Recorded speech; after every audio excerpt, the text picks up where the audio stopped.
Good morning, good afternoon sa ating mga higala. Panibagong buhay, panibagong vlog na naman for today. So ayun, mayroon na naman ako ipapakita sa inyo. So mag-pray lang muna tayo bago natin ipapakita sa inyo. Lord God, salamat sa mga grasya ngayon binigay mo sa akin at sa malusog na pangatawan. Ganon din sa mga subscribers at sa mga viewers ko. Bigyan niyo po sila ng malusog na pangatawan para po makapagpatuloy kami sa aming mga bawat isa ginagawa.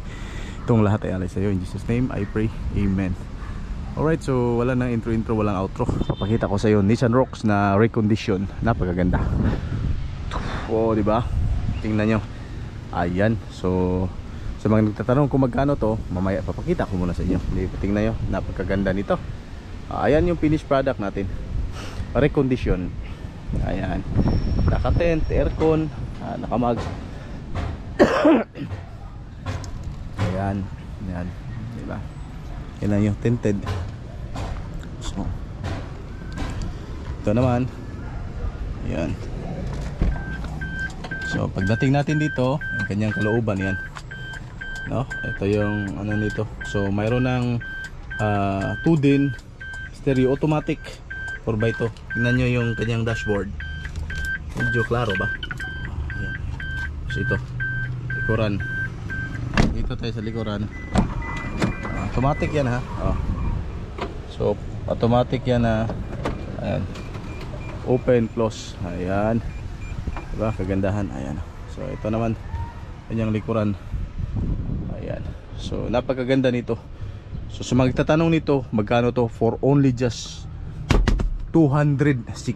Mapapasa nyo na to. Diba? Pause button. Automatic close. Napakaganda. Diba? So Nissan Spasya. Ayan. Tingnan natin kung double sliding door ba to or single sliding door lang. Double sliding door pa rin. Napakaganda. Ayan, diba? So push nyo lang to. Ayan. Open close, open close. Saka dito sa kanyang side. Ito naman yan, diba? Yan. Nissan Spasya. Ayan yung kagandahan. Alright, PM nyo na ako. Okay, let's go. So pag PM nyo na ako or tawagan nyo na ako sa number nyo makikita 0945391099. Again, ayan, Nissan Spasya. Ganda, no? Recondition. Ayan siya. Mayroong rin visor na yan, naka-tinted. So tawag na dyan sa mga interesado. Yung mga interesado na may pira na, para hindi na natin magdami pang chichiburichi, no? Kasi alam naman natin yung presyo. 260 para sa inyo, ganyang unit. So ano pang hinihintay nyo? Hindi na kayong tumawag para mag-negotiate. Marami pa tayong unit yan, papakita ko sa inyo. By next, ayan, mayroon pa nisang palit. So maganda din yan. So sa next vlog natin, papakita natin sa inyo. Ayan, yung mga van. Mayroon pa din itong D64 na wagon. Ayan, ito yung mga unit. So marami pa tayong mapipilian dito, no?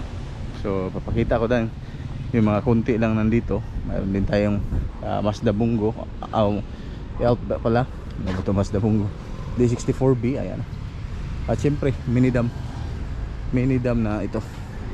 Mura lang to. 4HF1 recondition for only just 450. Papasin nyo na to.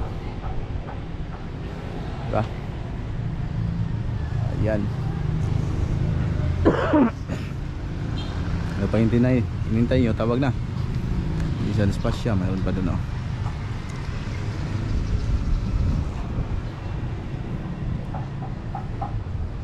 Ayan.